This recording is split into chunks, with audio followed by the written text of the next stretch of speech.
Good morning, everyone, and thank you very much for joining us on this advertising webinar. We're very fortunate today to have two special presenters with us. The first is Bob Pierce, and Bob is, well, I'm going to let Bob wants to tell you about Bob. Good morning, Terry. Always a pleasure. Used Car Dealers Association, Director of Member Services. Done a lot of work with the associations in the last few years. As you know, I was registrar at one time, many, many years ago. Very interested in this. Thank you for the invitation. Very pleased to be here. Well, we're really happy, Bob, that you took the time to join us because, you know, the UCDA has a really important voice on these issues, and I think that you have some important insights that you can share too today. And I think this is a real good opportunity to start the process going forward of getting this message out. There have been a lot of changes in the industry in the last 5 years. It took 10 years to develop them, of course, through the development of new regulations.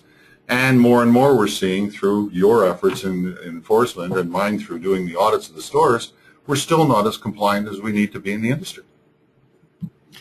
And also joining us today is one of OMVIC's inspectors, Farah Mohammed, and I'll let Farah also introduce herself and a little bit about your background, Farah. Good morning, everyone. Yes, I am an inspector. Recently became an inspector. Formerly, I was a business standards representative for the Business Standards Department, which specializes in advertising. And before that, I was a complaint handler as well. So I've got a lot of background here at OMVIC since the implementation of the MVDA, the new MVDA, rather. Thanks. So Bob and Farah are going to be our presenters today. My name's Terry O'Keefe. I'm going to be your moderator. I'm the Director of Communications and Education here at OMVIC. And I'm just going to try and keep things moving along, but it's going to be Bob and Farah presenting our expertise, if you will, today. And just before we start, a little housekeeping here. You will have the opportunity to ask questions during this webinar. And you can see on your screen, you should all have this little box up on your computer screen right now since you've joined the webinar. If you have any questions, please type them into that box and we will try to address them at the end of the webinar. If we're not able to get to your question, we'll turn that over to our business standards team and they will respond to every question that we don't answer at the end of the webinar via email. So I'm going to turn things over to Bob and Farah. Start with the first question, advertisements. That's what we're here for. What are they? Well, again, you know, Terry, you've turned this one over to me to start, and first off, I want to tell the folks that if you take a look at the history of advertising and what's happened, it wasn't OMVIC that forced this on us at all.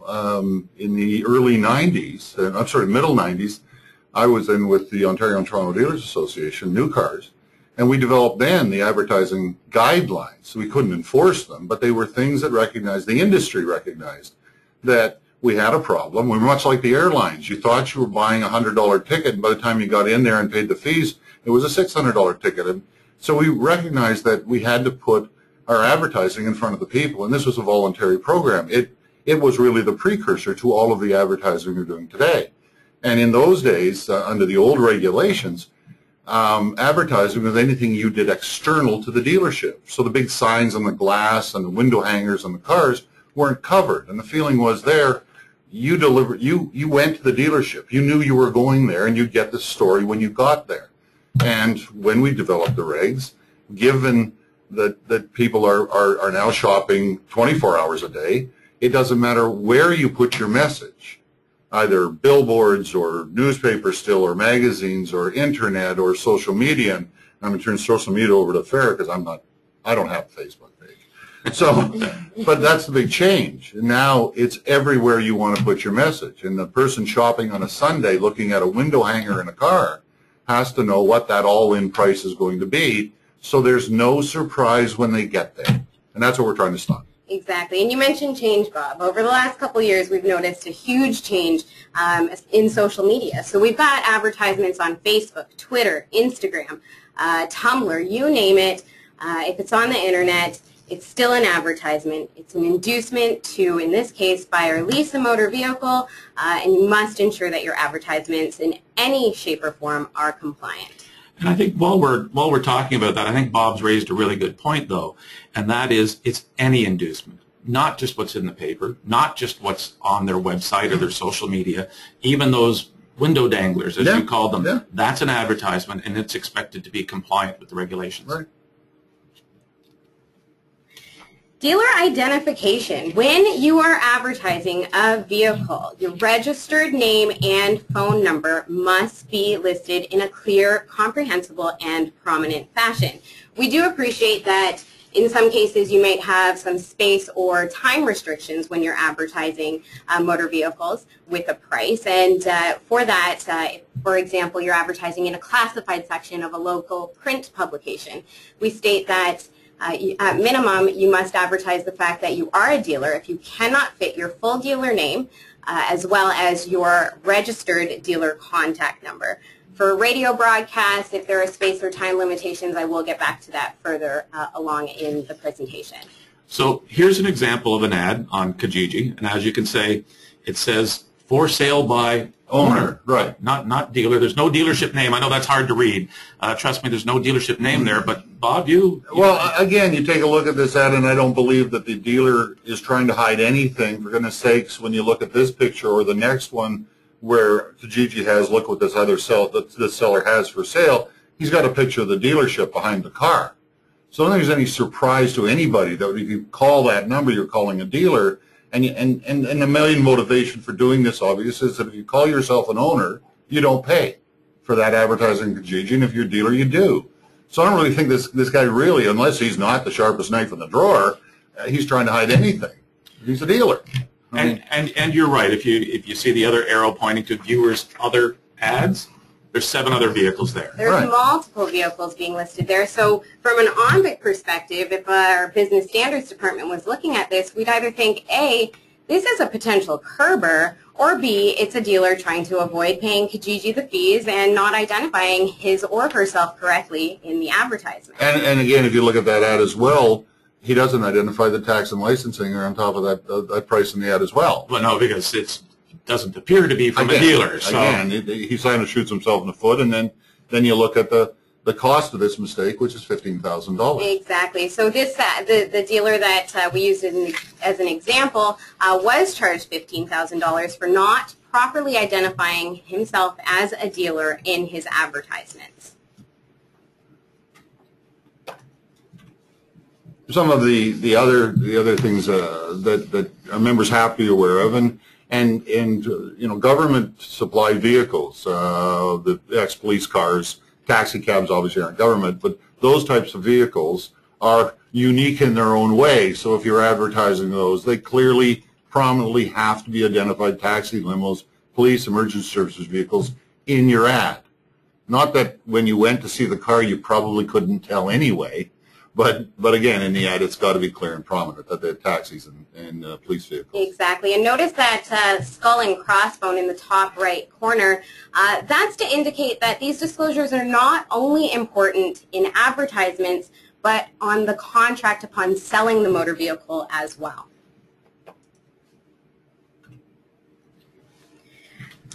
Alongside with the past use, daily rental disclosure is very important. If the vehicle has not been subsequently owned by a consumer, you must clearly and prominently identify the fact that it's a daily rental. And again, in this one, this isn't something that's new to these regulations, and I hate sounding like the oldest dog in the kennel, but the daily rental disclosure has been required in Ontario since 1989.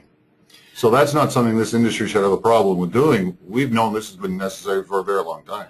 And I think it's fair to say, and I'll ask Farah because she's previous from our business standards team, non-compliance with disclosing daily rentals in advertising and on contracts is still one of the areas where we see far too high a level of non-compliance. Far too high, as well as we take a zero tolerance with regards to non-compliance in this area. So if you're not disclosing your daily rental disclosures in your advertisements and on your contracts, we do take zero tolerance, and you will be disciplined accordingly.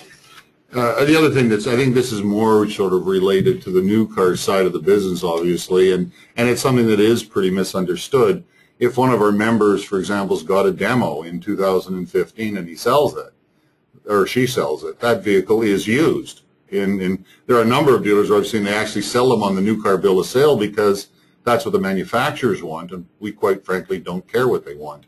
So for the law, that current model year vehicle or one previous has to be identified as a used vehicle, and the word used appears in the ad, and I think OMVIC has also tolerated the term pre-owned. Yep. Yeah, as long as it indicates that the vehicle is used. Exactly. You could say previously owned as a demonstrator, used demonstrator, so long as you indicate that this vehicle is not new.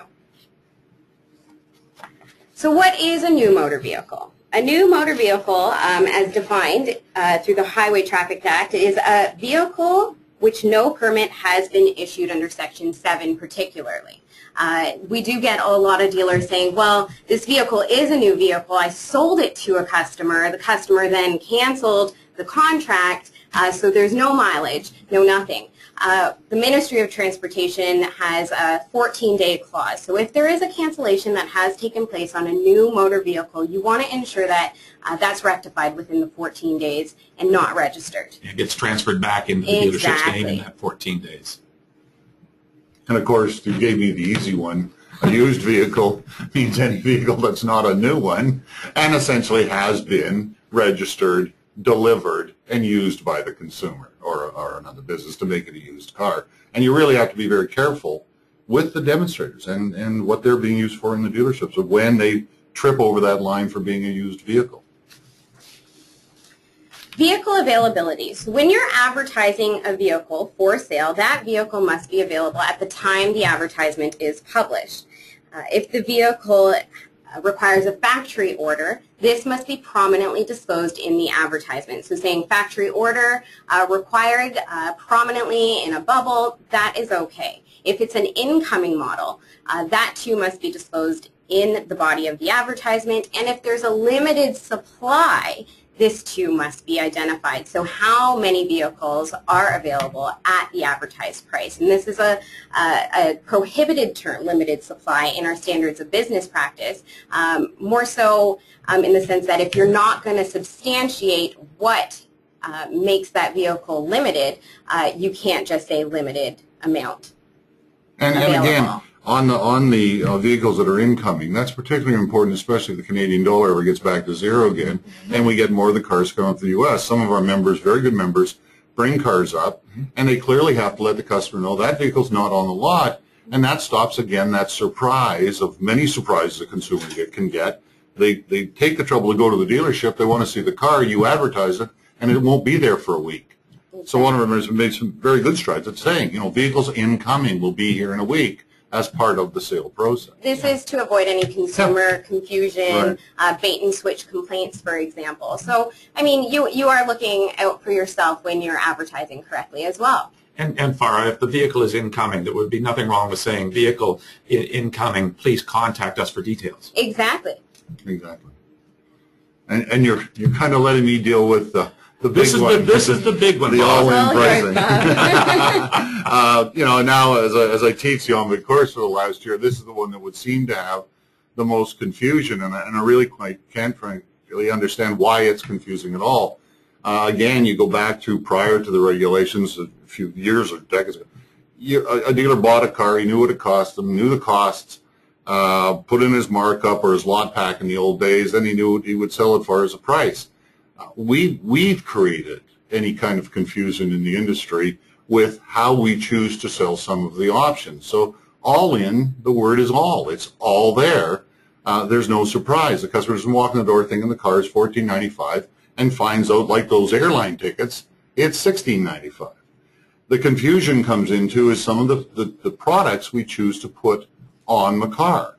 And etching or nitro tires or the security stuff, which is the theft deterrent stuff.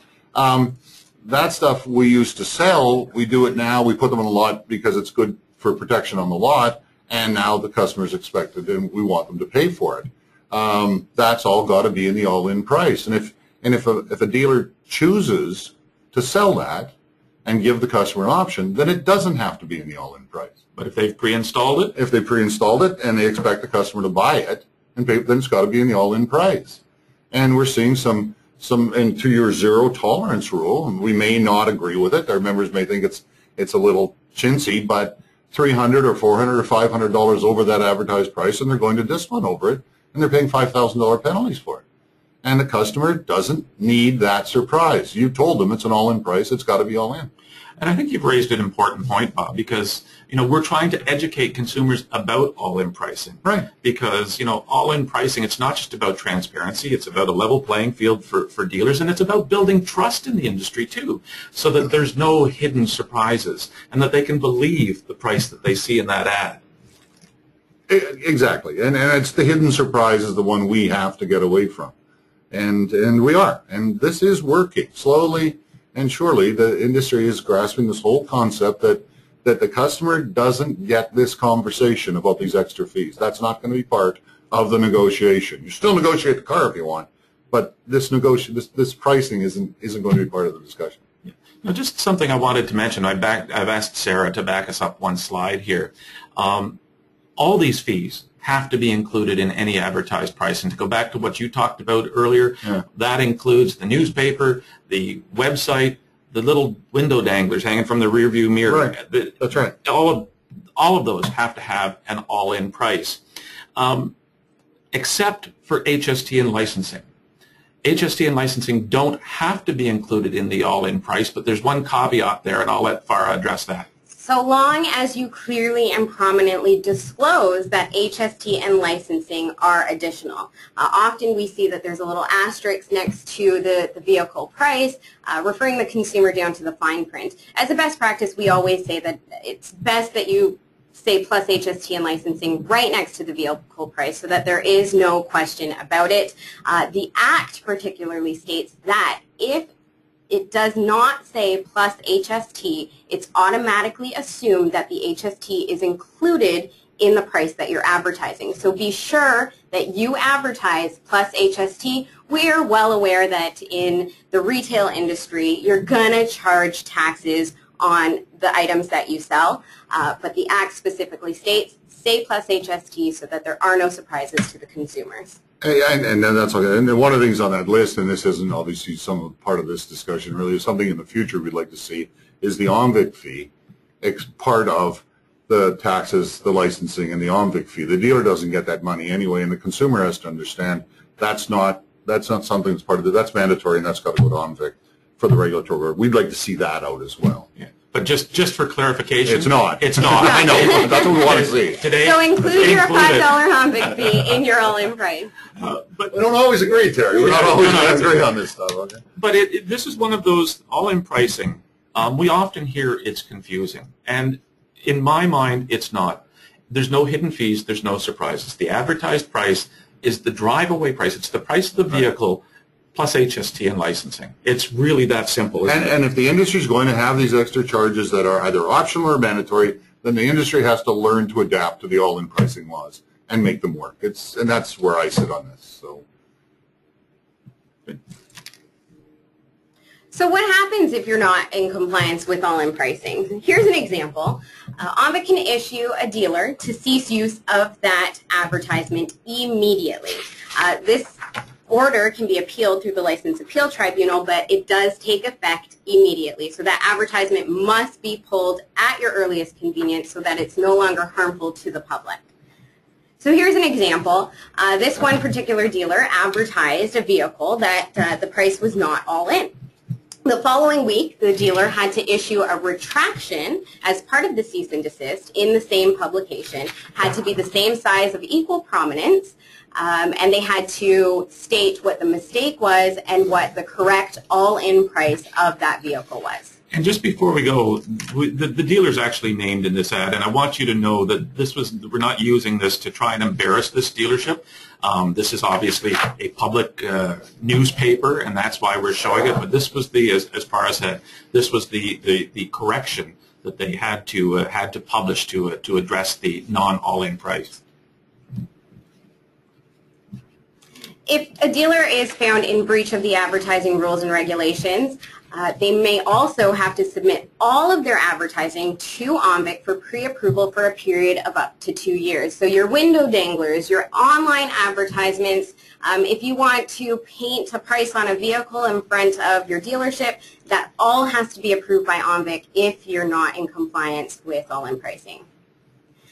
Dealers may also face charges through the provincial offenses. You might be sent or issued a notice of complaint, which triggers the disciplinary process, or you might receive a proposal to revoke or suspend your OMVIC registration, period.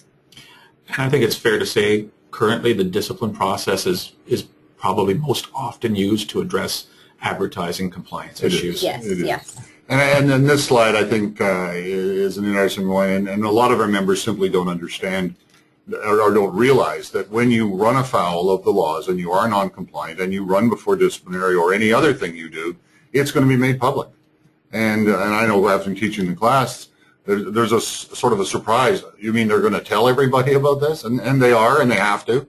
The MVDA makes it very clear that it's a mandatory release to the public if it's in the public's interest to know. And I know that you do it in some very big cases because the public have a right to know as to what's going on in the dealership. And we had the Mazda store north of the city was one of them. But again, our members have to understand if you run afoul, it's going to be made public.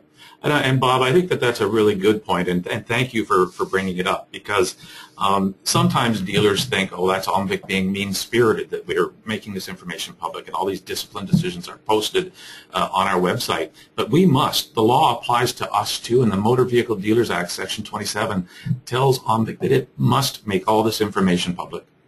Yeah. Okay. So a little bit about the discipline process. The discipline process is used when, in this case, a dealer or salesperson is in breach of the Code of Ethics.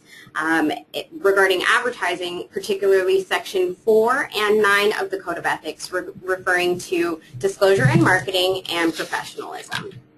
So you want to be sure that when you're advertising, it's in line with our Code of Ethics, standards and business practice and our rules and regulations. So something that I'd like to talk about here. We've talked about all the advertising regulations now, and I know not everyone likes regulations, and sometimes we hear from people that this is all about consumer transparency, and yes, it is about consumer transparency. It's about no hidden fees and surprises and building trust in the industry. But that's not the only thing that the all-in pricing is about. It's about creating a level playing field for all dealers who advertise. And so here's an example that I'd like to use to try and demonstrate this. And before you get into it, Terry, and I think it's interesting you've got this illustration up, and I spent a lot of time at the auction. So you're going to portray this as the two cars are relatively the same. And I look at the auction, unless there's a major disclosure made, these cars are going to sell. If Honda, for example, puts these two on a lease return lane at the auction, they're going to sell within hundreds of dollars of each other. There's no good reason two cars are going to be $2,000 or $3,000 apart in pricing in advertising these cars unless there's a reason, or unless the dealer's got some other ideas, and you're going to see that now. Yeah. Obviously, you're going to start it now. Yeah. So, well, here's the example about creating a level playing field. So Bob and Farah, they're both dealers, and they both go to the auction today, and they both buy 2009 Honda Accord. The cars are nearly identical, same mileage, same color, equipment, condition. Both paid $8,500 for their Accords, and both Farah and Bob are going to advertise these cars in this weekend's paper. So Bob advertises his car at $12,250. He paid $8,500 for it, but I mean, he's a business. He's got to turn a profit. He's got staff to pay. He's got to pay for his building. He's got to keep the lights on. So he's advertising his car for $12,250. You've got to recondition the car. Right. You've got expenses, and this is what you're going to advertise it for. And that's Bob's price. You can see an all-in price $12,250. Farah advertises her car for $8,500. That's the price she paid for it. So where do you think consumers are going to shop when they see those two ads in the same paper? And this is a complaint, not so much in the last couple of years, but early days in the regulations we would get all the time from our members. I'm advertised, I'm compliant with this, and down the street they're not doing it. And this is what I've routinely said is the surprise the consumer gets when they walk in the door. Yeah. They respond to the $8,500 car. That's the one you see. Every person in their right mind is going to say, okay, there are two cars. I'm going to go see the $8,500 car That's first. The dealer who has the competitive advantage, right? That's right. But what the consumer didn't know is this. Or now they find out. They've got, when they get to the store, they find out that Farah had a $1,500 administration fee. We're not encouraging dealers to have $1,500 administration fees, but Farah had a $1,500 administration fee. She charged $750 for a safety, even if the car didn't need a light bulb.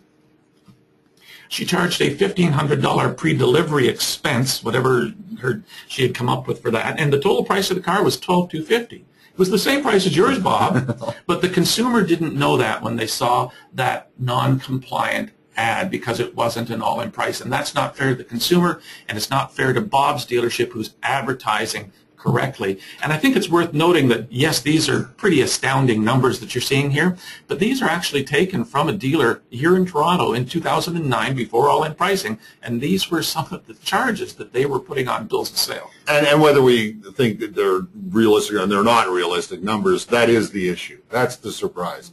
You get in and find out that that $8,500 car isn't $8,500 anymore. And again, without sounding too repetitive, it's like the airlines used to be. And they've had to bring theirs into compliance the same way as the car industry has. You get the picture of what the ticket's really going to cost. And this dealer has an unfair advantage if he publicizes or she publicizes $8,500, and then you get there and you get your $2,000 or $3,000 surprise. Absolutely. And we got to stop that. And we are. It's empty. Often what I do get from dealers when I am informing them of their non-compliances, but Farah, the consumer knew. The consumer signed the sales final knowing that they were paying this price. But sometimes consumers are not aware of all-in pricing when they are able to be protected under these legislations. Mm-hmm. And I think, Farah, that's a really good point, and we've done actually some surveying, and we know that 75% of Ontarians still don't know all-in pricing is the law. We're trying to address that through some of our consumer awareness programs, because we hope that if consumers are aware of it and they encounter one of those dealers who is not compliant with all-in pricing, that they will help address that issue right then and there. But we still have, OMVIC still has a lot more to do to educate consumers about this. Terry, don't feel bad. We've had a compensation fund in place for a long time. The average consumer doesn't know that if they buy a car from the dealer, they are protected up $45,000. You have a long job to do to educate the public on this stuff. And the comp fund came in '86. So, when you're advertising a cost of credit, we've gone through all-in pricing, but what about when you're advertising a credit offer or a lease offer? When you're advertising a credit offer, the interest rate or the amount and the cash price must be prominently disclosed in the body of the advertisement. The term, APR, cost of borrowing, and cash price must be identified. We do appreciate that sometimes you advertise more than one offer. If that's the case, then a representative example of the cost of borrowing will suffice so long as it's listed in a clear, comprehensible, and prominent fashion, and it is acceptable to have that cost of borrowing example in the fine print of the advertisement. And just for purposes here, the cost of borrowing was included in this ad, but we cropped the ad to make it fit on into our presentation here. So if you're wondering why it's not there, it was. We just had to make it fit. And with regards to lease offers, you must identify the term, the payment, the APR, any amounts of upfront payments, and if there are kilometer allowances, this too must be clearly and prominently identified in the body of the lease advertisement. So the difference here is that you don't see the requirement for the cash purchase price, really. So when you are looking at advertisements and you're trying to distinguish whether or not it is a lease or finance, look for that cash purchase price. And continuing, I guess, with extended warranties, then if an ad says an extended warranty is included, the average consumer looks at that and says, okay, I got a 12-month warranty. They don't really get the terms and conditions of the warranty until they get to the dealership to see the car. So the regulation clearly states you have to in the ad, disclose the term of the warranty and any claim amount, so that you might think you're getting a warranty that's a really good deal, but it's only got a $1,000 claim amount, and the deductible's $100. So in fact, you're only getting $900 on your $4,000 engine job. That sort of separates out the good, better warranties from the less sort of comprehensive ones. Again, on as-is vehicles, another issue changed in the regulations on this of what an as-is vehicle is, and it really does separate the two cars between the car sold with safety and what an as-is vehicle truly is under the new regulations. And they are not vehicles that just need a safety. So the average consumer's got to understand when they see this term in their advertising, these vehicles are one step away from the boneyard. I mean, they are buying. They have to understand they're buying these as fixer-uppers. They're not roadworthy. They're not mechanically sound. They're not guaranteed. It's going to cost a lot of money, and they have to understand it's going to cost a lot of money. The term used previously is, "Oh yeah, we're selling that one as is." That term's no longer allowed to have to be in the ads. Well, I mean, if a vehicle is being sold as is, that entire disclosure statement that you see there, and it's very similar to the one on the contract, that has to be included in the advertisement verbatim. Yeah, it can't be modified at all. And again, the consumer has to understand that when they get to the dealership. Yeah. And to me, that's as important as the ad. You can't simply state it's as is. That's exactly. Right. Yeah. If you're looking for the verbiage, you can look at, I believe, an April 2010 bulletin, and you will have the exact verbiage that we're looking for to be disclosed when you're advertising as-is vehicles. And just remember that when you are selling an as-is vehicle, the important disclosures must still be made on the contract. And that's something that until recently we just haven't sort of understood in the industry. That car sold as is, advertised as is, sold as is, does not escape the mandatory 21 disclosures under the disclosure regulations. Exactly. So and I was at a class yesterday was explaining that you sell a car as is, you have to tell them now specifically why it's as is. Mm-hmm. The mechanical repairs. Some could be safety, some could not. But right down to the holes in the frames, and that's why this car is an as-is car. Yeah. It's a specific disclosure requirement. So that's something we need to learn in the industry. That's got to get out there better than it is right now. And then we've got unfit vehicles too. Yeah, and again, that's the confusion of saying that as-is vehicle, all you need to do is put a safety on it. And it truly is two separate cars. This isn't something the industry really sort of, I don't particularly like this that much, but it is a disclosure requirement. This verbiage, if you're selling a car without a safety or an e-test, clearly has to be specific. This verbiage and not the exits. The dollar values actually have to be there, okay? so that the customer understands this car hasn't yet undergone its safety. Doesn't mean it's unsafe. It's not drivable right now, or maybe shouldn't be. But it's not an as-is car. They are distinct, separate and distinct. That's a really good point. This is not a vehicle being sold as is. This is a vehicle that is being advertised without the cost of the safety and e-test.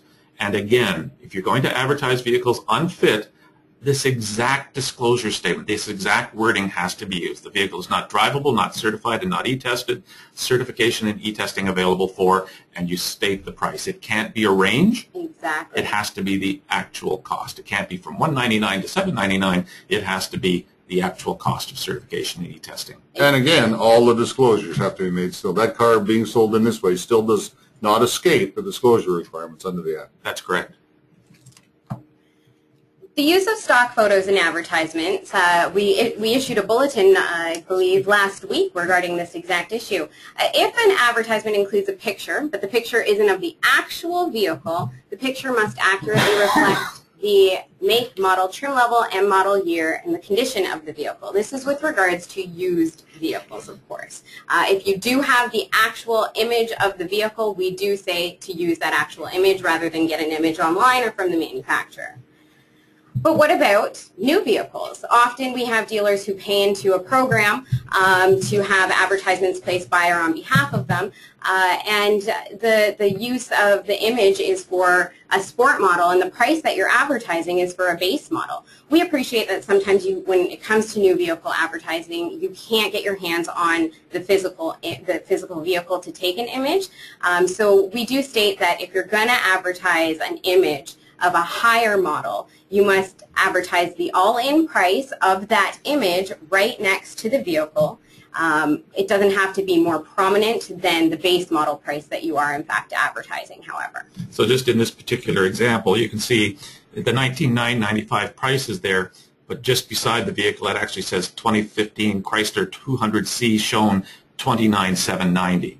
So that it's very clear this isn't what the car for $19,995 is going to look like. Exactly.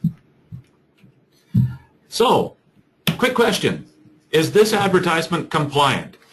Only if you have really good eyes. Can you turn the monitor around so that I can read the fine print? Last I looked, we kind of read horizontal, don't we? In this well, the funny thing is, it's actually a trick question because the question of compliance doesn't come into it. This is not a dealer ad. This is an advertisement placed by the manufacturer, and manufacturers are not bound by the Motor Vehicle Dealers Act. So there's not even a question of compliance, and this causes a lot of confusion for consumers, because consumers are slowly learning about all-in pricing and these regulations, and they see the manufacturer's advertisement, and it might not necessarily be an all-in price. And when they go to the dealership, they're asking the dealership, why are there all these additional fees? And the dealer, the poor dealer, and I mean that, the poor dealer now has to try to explain to the consumer, you're right about all-in pricing, but that wasn't my advertisement. That was placed by the manufacturer. So we recognize that there is confusion sometimes for consumers in this area, and we're trying to educate consumers as well that, you know, manufacturers aren't bound by these regulations. Many do voluntarily try to include some of the fees, the freight, PDI, things like that in their advertising. We're making some strides that way, but they're simply not bound by our regulations. And this is one issue that I think the folks should understand. Both the associations, the new, the used, and OMVIC agree. We have to put as much pressure as we can on the government to remove that exemption for the manufacturers for the purpose of advertising.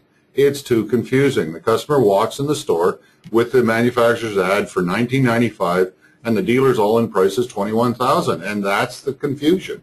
And you know, you turn it back to the ad where it's got stock photos.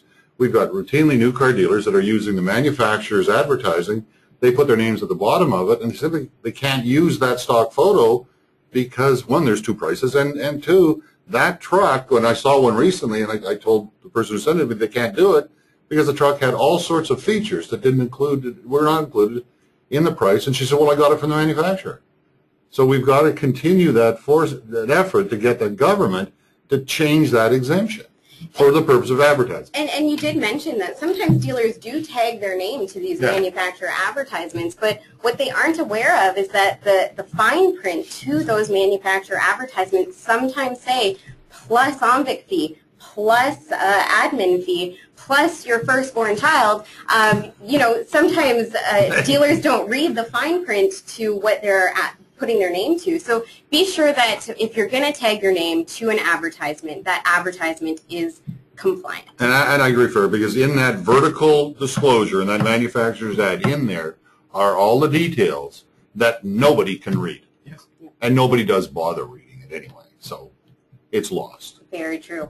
Third-party advertising. So if you are utilizing a marketing company, if you're paying into an advertising program through the manufacturer, at the end of the day, the dealer holds full responsibility to the advertisements that are being placed by or on behalf of the dealership.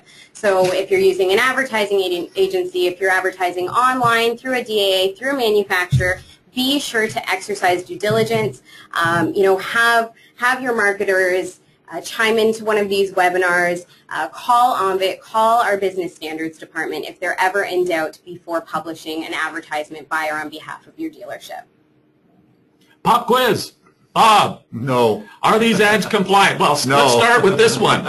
Okay. Again, this goes back to when we started out the presentation today on the dealership's grounds. There's this vehicle somebody pulls over, takes a look at, $32,880. What they don't know is what exactly that admin fee is. That's so right. that can range between $300 and $600 or $700, perhaps, I don't know, and which changes that price dramatically, and that's the surprise.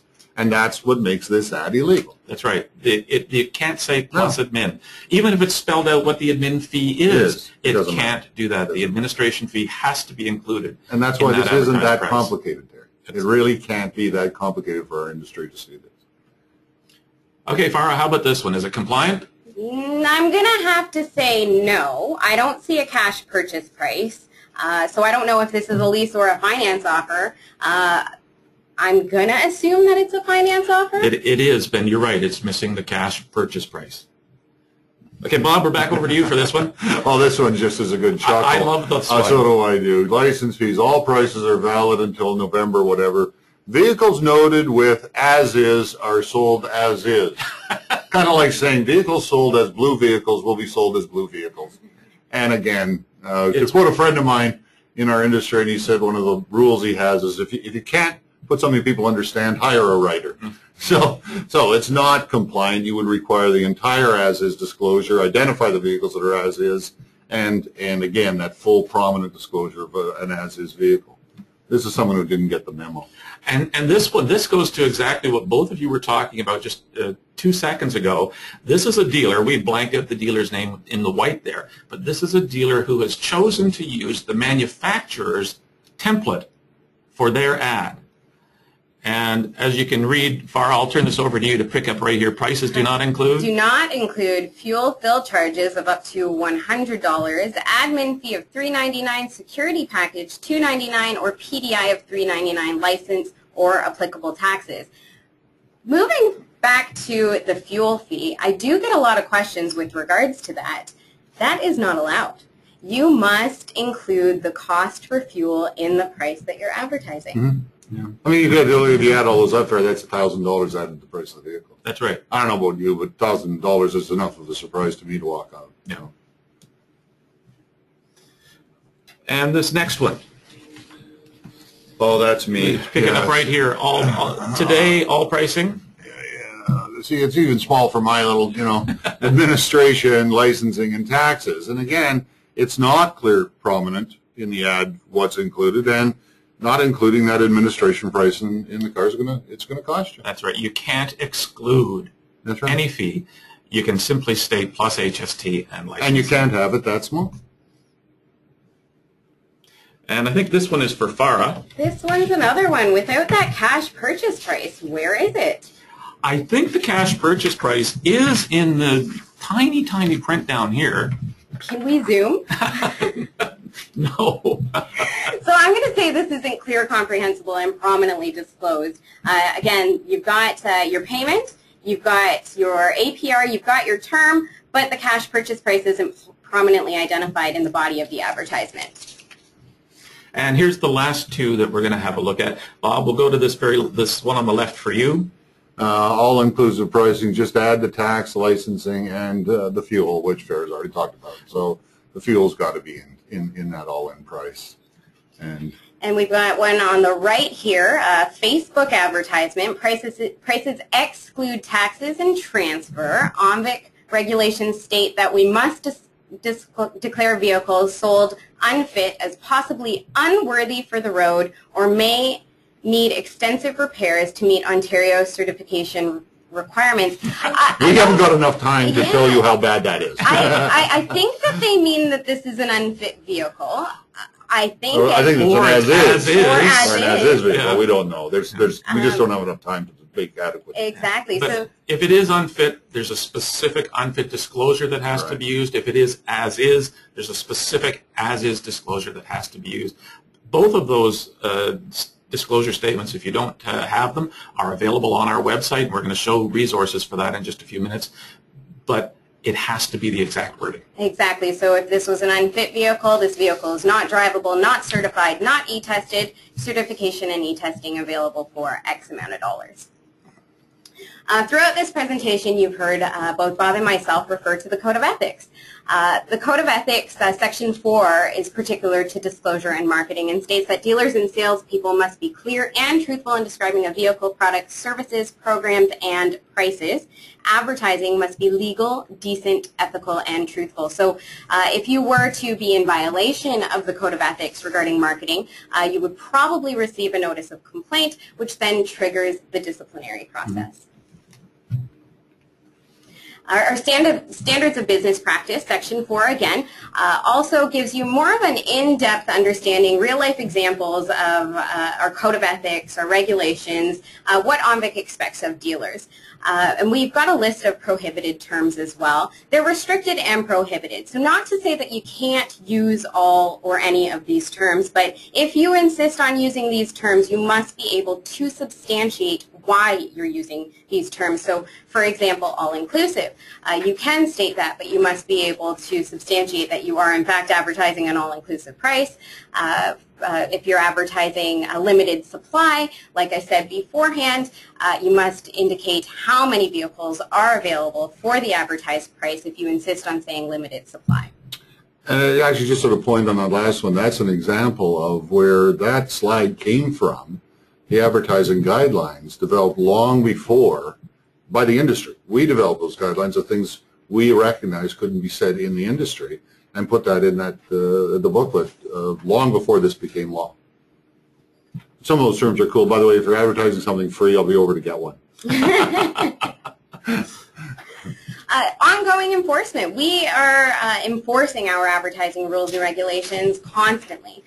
So whether it be through provincial offenses and dealers fined up to $12,500 for non-compliant advertising, or if it's through the disciplinary process and being fined $18,000 and upwards for not being in compliance with all-in pricing. We did a Kijiji sweep as well in 2013 where 85 dealers were charged for non-compliant advertisements under the Provincial Offences Act.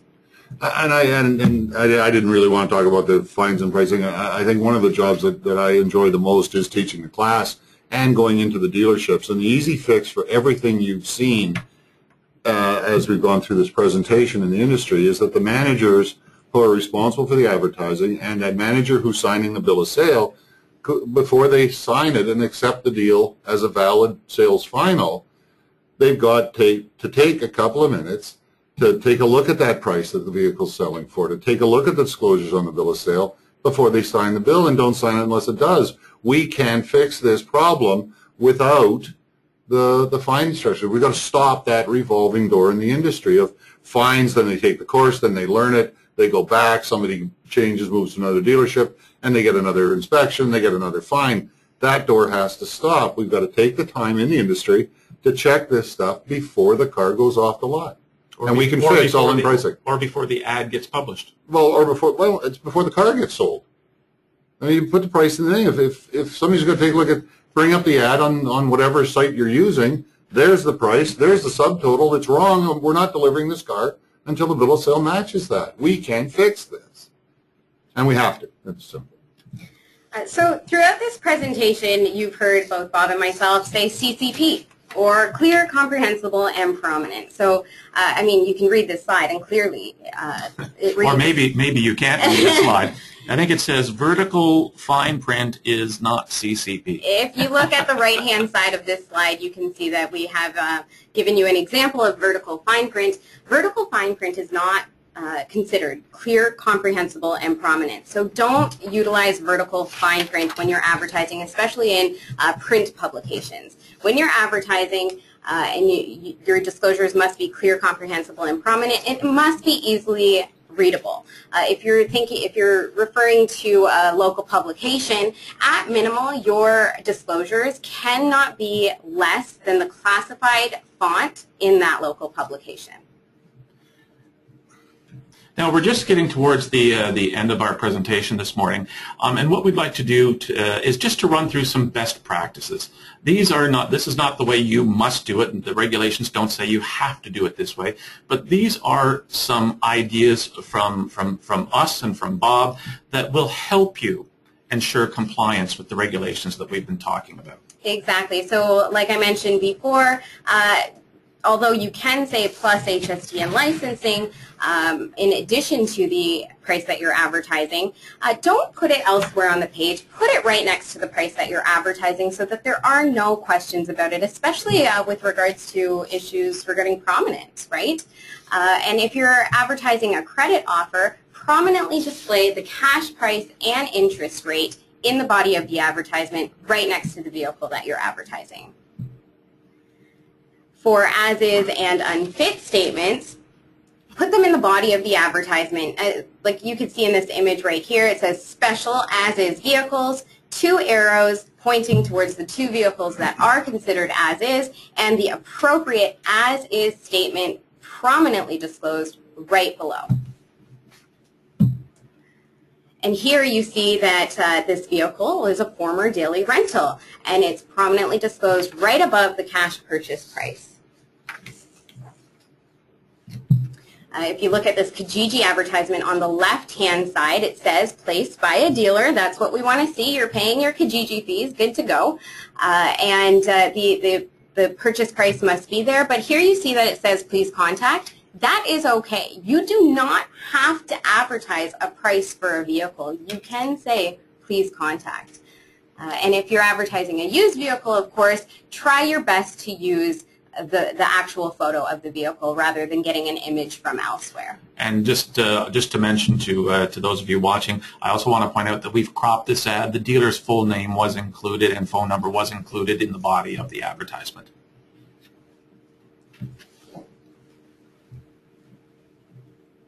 And if you're advertising a vehicle for a price, that price must be available to everyone. Often what we've been seeing, I'd say within the last 3 years, is internet price or get an e-price or internet price versus e-price.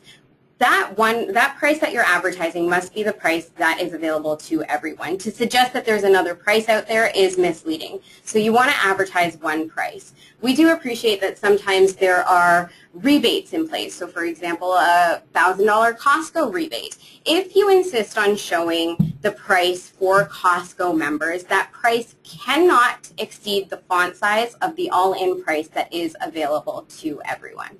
And again, if there's two prices, then it really complicates the issue for all-in pricing. Exactly. So that's the two-price advertising is something we have to stay away from in this industry. I don't think I've ever seen an ad that says, click here for an e-price on a car. I don't think I've seen one. So. Oh, wait, they do exist. Oh, they exist. All right. So a few reminders, you cannot guarantee a trade-in allowance. So when you are inviting the public to bring in their trades, you can invite them to bring in their trades, but do not put a dollar amount to those trades. To be candid, I don't think I've seen a guaranteed trade-in. That was a common term 10 years ago. But again, that's where the industry has shifted gears out of that standards of business practices in terms like guaranteed. That's all. We've evolved past that anyway. It doesn't happen. It's not. You're right. It's not near as common as it used to be, and we're hoping that the compliance with all-in pricing is going to go that same way. It's interesting. Your next 2 points, though, on MSRP advertising and comparing it to either new cars compared to selling price for new and MSRP or selling price to used to MSRP are covered by obviously the provincial legislation, but also covered by the federal legislation, and are completely prohibited in our industry. Simply put, the MSRP is not what we sell the majority of our vehicles for. So you can't make that comparison. And that's been around, again, since as long as I was provincial registrar. There's nothing new to OMVIC on that one. And we still I had a question yesterday on it. Why can't we do it? No. Well, the MSRP doesn't include all of the dealer-specific fees, right? When you're advertising a vehicle and you want to show a savings, and in comparison to the MSRP, you must be ready and willing to also identify what the average selling price of that vehicle is as well, because comparing your savings to the MSRP unnaturally inflates the true savings that a customer will enjoy. So again, if you're going to advertise savings, you want to show the MSRP and the average selling price that your dealer would regularly sell that vehicle for. With regards to radio broadcast, at the beginning of this presentation I said I'd get back to it, and I will be.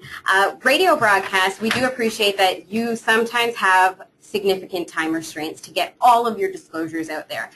We recognize that and we appreciate that, so we do state that if you do have limitations, if you're faced with limitations, you must have a 24-hour reference that a customer can refer to get the important information. So a website is something that I often advise dealers to utilize, because rather than a phone number to call, a consumer can access a computer and just visit www.abcmotors/specials to get the additional information.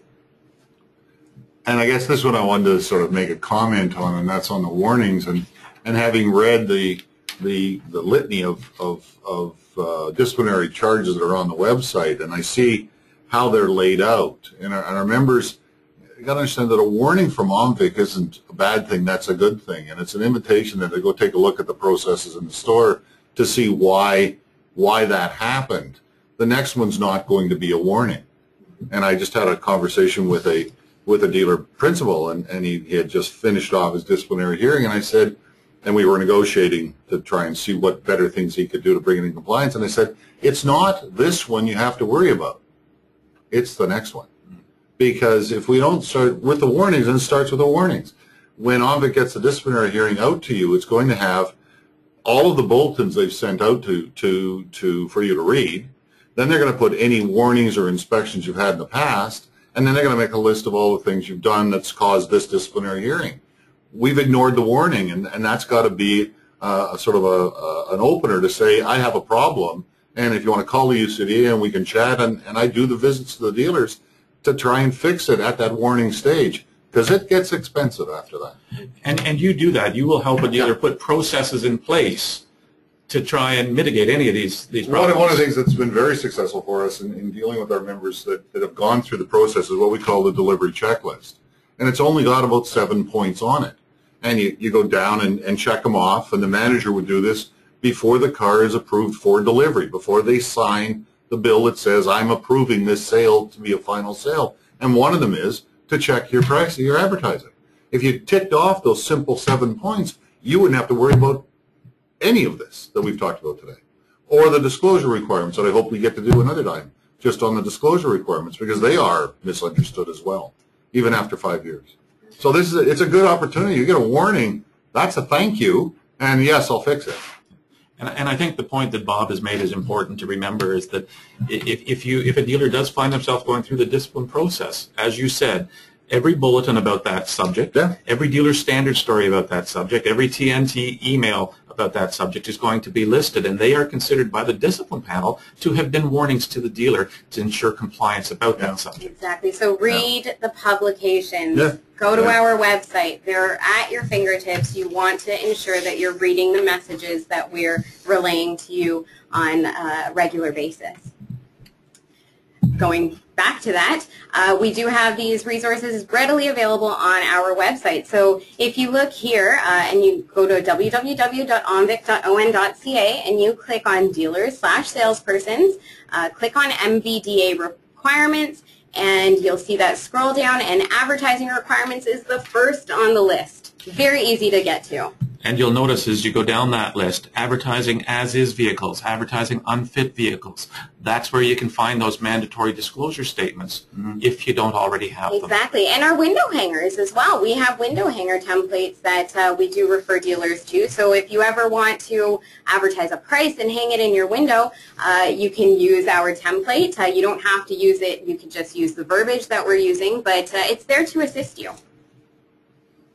Again, if you go to our website and click on News and Publications, our dealer bulletins, dealer standards, and TNT resources are readily available there as well.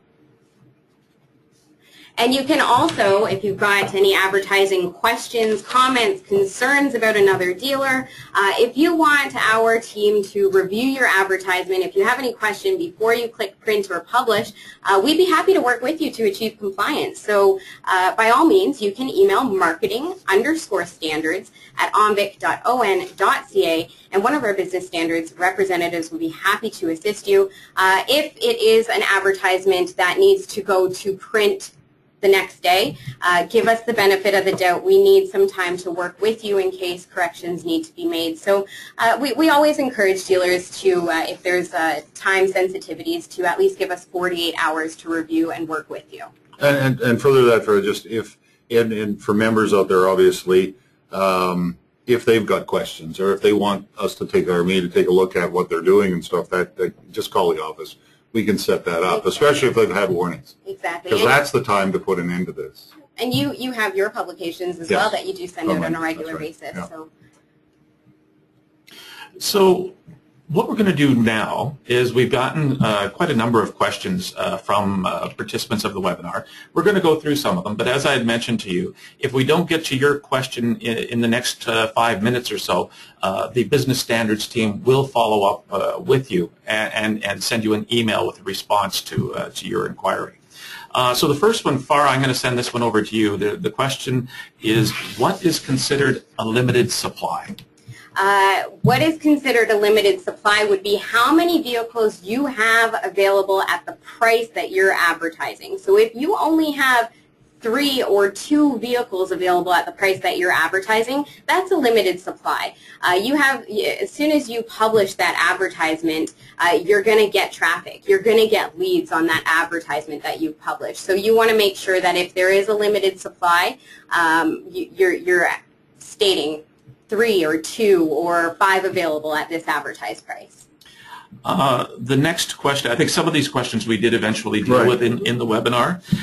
The next question is, on a window dangler, if that's the sign that's there, and it's offering a finance, biweekly or monthly payment, what other information has to be included on that window dangler? So you're going to have your payment, your cash purchase price, and your interest rate on the window dangler, but you also have to have your cost of borrowing, your all of the financing requirements for advertising must be on your window dangler. The 5 specific ones that have to be there that show what 0% financing means or 7%. And we've got the template on our website as well, the actual window danglers that some dealers do utilize. So,